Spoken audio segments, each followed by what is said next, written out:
पुण्यातील विविध भागातला आपण आढावा घेतोय। पुण्यामधील पाषाण भागातील सुतारवाडी परिसरामध्ये पूरस्थिती निर्माण झाली आहे। सोसायटी आणि वस्त्यांमध्ये पाणी शिरल्यामुळे नागरिकांची मोठी तारांबळ उडाली आहे।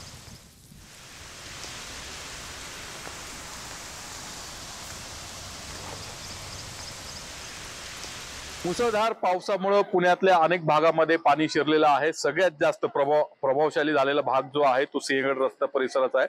सिंहगड रस्ता परिसरातल्या निंबजनगर मध्ये आपण आहोत। या ठिकाणाहून एनडीआरएफ, पुणे महापालिका, अग्निशमन दल नागरिकांना घरातून बाहेर काढतंय। आपण या ठिकाणी बघतोय काही नागरिक त्यांचं सामान साहित्य घेऊन बाहेर पडतायत। काही वेळापूर्वी एनडीआरएफच्या टीमने इथे घोषणा केली होती। आम्ही वरून बघितलं तेव्हा बोटी पण आल्या होत्या।